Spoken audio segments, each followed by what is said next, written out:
niyo mpamvu n'iteka ryose ntugahora ugarura iby'ubwana ntabwo bigikora kesi twarakuranye dukora turi inshuti ndetse nawe ugira ahantu mukorana ibyo guhitamo yuko tubana njye nawe nk'umugore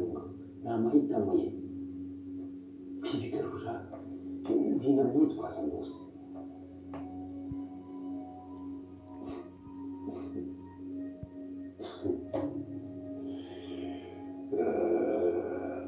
ariko biri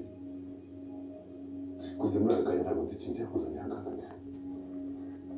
mu by'ukuri wasabwe n'iki wakumbuye inshuti yawe ukaba waje kwireba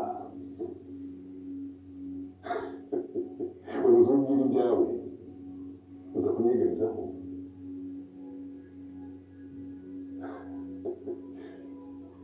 brother azigeze neza gusakira ariko nubwo ukeneye gutyo nta kintu na kimwe ufite cyo kugufasha wajya wifashe